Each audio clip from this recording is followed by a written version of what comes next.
una de las candidatas que se va a presentar, que es la doctora Jimena de la Torre, por el lado de los abogados. Jimena, Lucio Fernández Mur la saluda, ¿cómo le va? ¿Cómo estás, Lucio? Buenos días.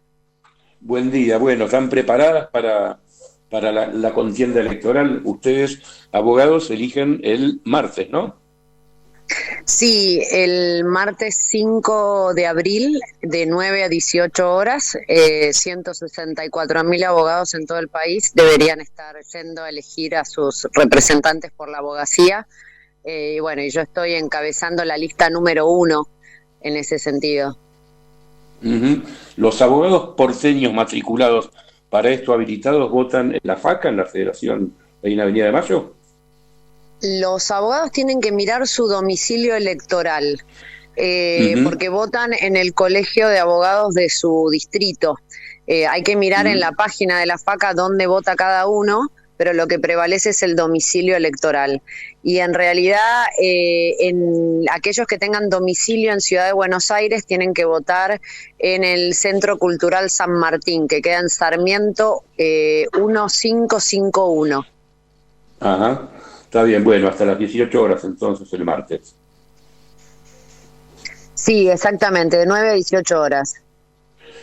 Muy bien, no sé si escuchaba Jimena recién en algunas declaraciones de Guado de Pedro, hablando de, volviendo a algo que ya en la institucionalidad misma, por un fallo de la Corte, había declarado nulo o impracticable, que era la elección popular de los jueces, en este caso de los jueces de la Corte, dijo Guado de Pedro. No sé cómo ves esto.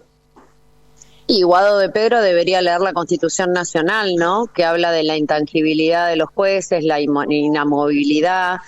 Si uno no asegura la independencia de los jueces y lo politiza, va a ser muy difícil, ¿no? Que puedan ser independientes realmente, ¿no? Ellos, fíjate, el artículo 110 de la Constitución Nacional lo dice claramente, ¿no? Permanecerán en sus cargos mientras dure su buena conducta, es así de simple. Digo, sería interesante que lea la Constitución. Sí, porque te leo textual, después de la injerencia en la justicia, dijo de Pedro, si cada decisión que toma el Congreso que no le gusta cambiemos, porque pierde la votación, va a ir a la Corte Suprema, bueno, empecemos a elegir por el voto popular a los miembros de la Corte Suprema. Esto fue a Radio El Destape, que lo dijo hoy. Bueno, de vuelta, ¿no? El sistema republicano se basa en tres poderes del Estado, en donde cada uno tiene lo que se llama el sistema de frenos y contrapesos, ¿no? Cada uno tiene funciones propias y tiene funciones de control respecto del otro poder del Estado. En el caso del Poder Judicial, el Poder Judicial es el último control de constitucionalidad que tenemos como país. Y cuando hay leyes que son inconstitucionales, la última voz la tiene la Corte Suprema de Justicia. De hecho, si no le gustan los fallos de la Corte, debería guardar silencio, porque que un ministro del Poder Ejecutivo Nacional salga abiertamente a criticar de esa manera es muy poco institucional. Ahora, la discusión que van a tener en caso de ser esta para integrar el Consejo Provisorio nuevo hasta fin de año, va a ser esta, que es algo obvio, lo que nos estás contando, va a ser bastante pobre. Digo, ¿se podrán discutir otras cosas que no sean estas obviedades en el Consejo? Bueno, nosotros entendemos que vamos por un periodo irregular de 8 meses, pero es un periodo que donde uno puede dejar un legado muy importante, porque tenemos que tener en cuenta que la Corte, cuando declara la inconstitucionalidad de la ley que había impulsado Cristina en su momento, lo que dijo fue que la forma en que estaban integradas las comisiones que trabajan en el Consejo de la Magistratura, comisiones de selección, disciplina, administración y reglamentación, también eran inconstitucionales, ¿no? Porque estaban fijadas por ley. A partir del 15 de abril, aquellos que asumamos al frente del Consejo Consejo de la Magistratura, la primer gran discusión es dónde y qué roles vamos a cumplir dentro del Consejo de la Magistratura. Y ahí creo que los abogados debemos cumplir un rol muy fuerte dentro de la comisión de selección, dentro de la comisión de disciplina, y hacer muchísimos ajustes en materia de objetividad y transparencia en la comisión de reglamentación. Hay quienes en el Consejo, según leí en una nota más temprano del amigo y colega Martín Angulo en Infobae, quienes piensan que las comisiones podrían funcionar igual con el esquema viejo y no con el nuevo. ¿Lo has leído esto? ¿Lo escuchaste? ¿Cómo ves esta posibilidad? Tenemos, hay que primero aplicar el sentido común. Vamos a pasar de un Consejo de la Magistratura de 13 miembros a 20, con lo cual, ¿dónde van a trabajar esos 7 miembros que ingresan?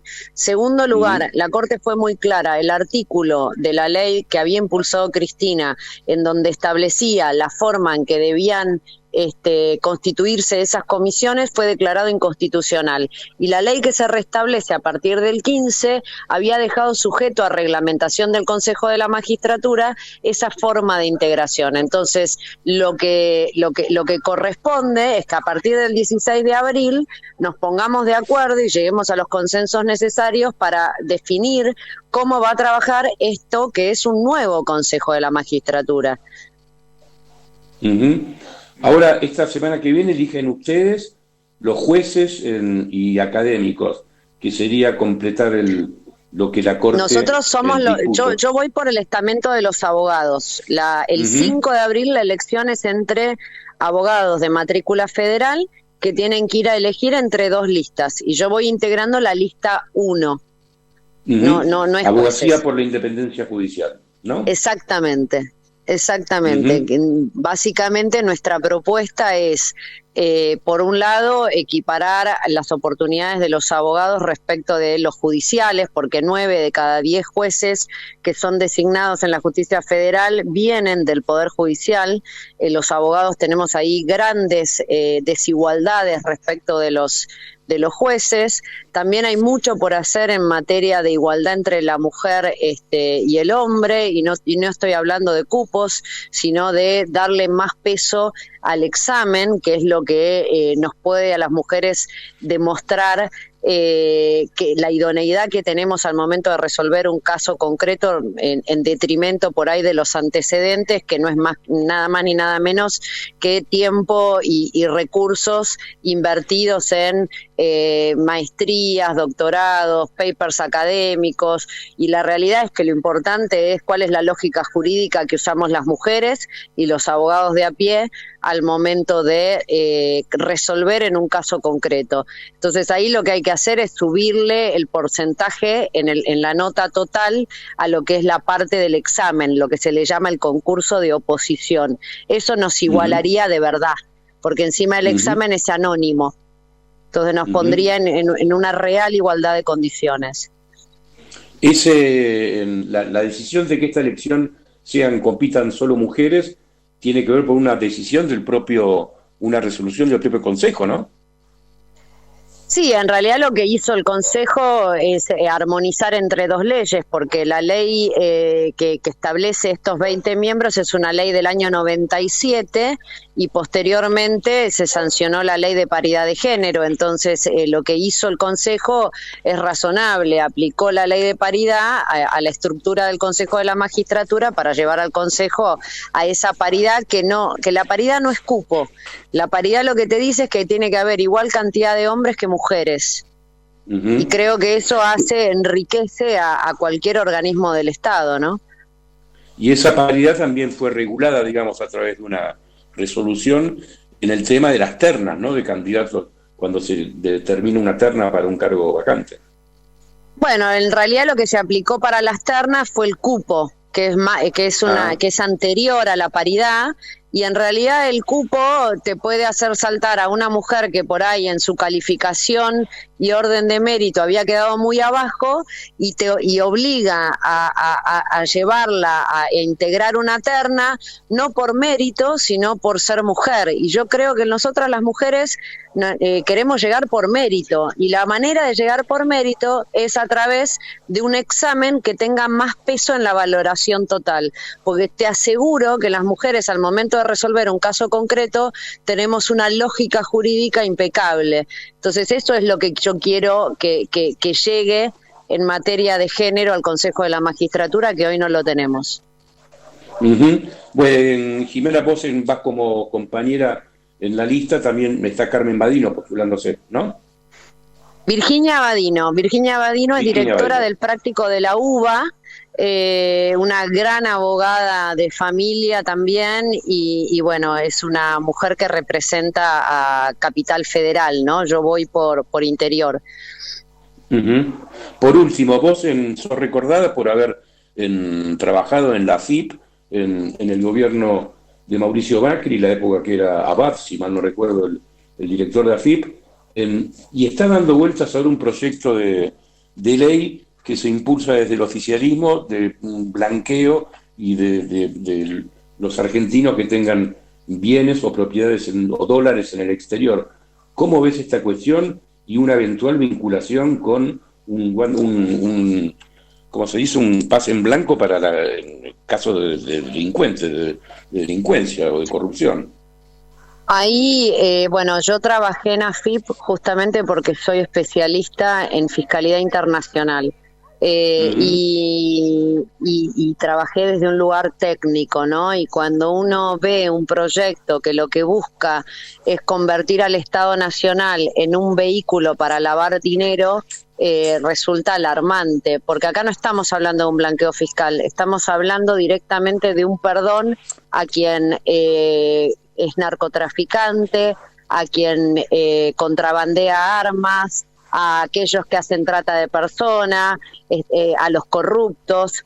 ¿Y por qué lo digo? Porque el enriquecimiento que estos delincuentes pueden haber generado a través de estas actividades ilícitas, si pagan un 20% son perdonados. Con lo cual, lo que estás haciendo es convertir al Estado Nacional en un vehículo para el lavado. Los lavadores del mundo van a venir a lavar su plata a la Argentina. Esto es un escándalo.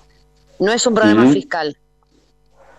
Según lo que le leí ayer al exministro Alfonso Pratgay en un artículo, creo que en el diario La Nación, decía que la Argentina ya cuenta con las herramientas legales y sin necesidad de sancionar esta ley para perseguir o para hacer que se declare o que esta plata sea reconocida. En materia fiscal, porque acá hay que distinguir dos cosas. Una cosa es el lavado y otra cosa es la evasión, ¿no? Son dos delitos bien diferentes. Entonces, no los podemos confundir. Con respecto al lavado, lo que te acabo de decir es así. Ahora, si lo que buscan es perseguir evasores, es cierto lo que dice Alfonso, no se necesita ningún levantamiento de ningún secreto, porque ya hay un convenio multilateral firmado donde todos los estados del mundo se pusieron de acuerdo, más de 100 países, en donde levantaron no solamente los secretos bancarios, sino los fiscales, y todos los años le llega a la FIP, una vez al año, toda la información financiera de residentes en la Argentina. Entonces, si encuentra entre esa información que recibe todos los meses de septiembre, si encuentra dentro de esa información financiera que alguien tiene algo no declarado, le tiene que caer con todo el peso de la ley. No le puede ofrecer un perdón, porque los blanqueos funcionan justamente cuando el fisco se encuentra en una situación de impotencia porque no logra encontrar esos activos. Entonces, ¿qué hace? Ofrece un beneficio a alguien para que esos bienes la gente los declare y los traiga y los blanquee, y entonces les ofrece quitas, ¿no? Les ofrece algún tipo de beneficio para hacerlo atractivo.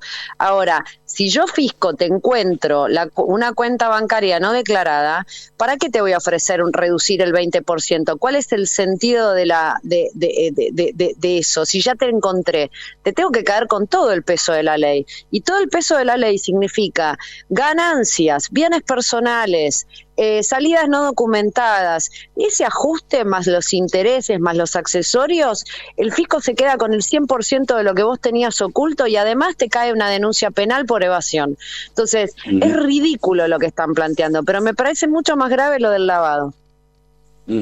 Bueno, se nos va el tiempo. Jimena, te agradecemos mucho este contacto aquí por Radio Cultura. Y bueno, no se olviden los abogados federales, por favor, de ir el martes 5 de abril a votar.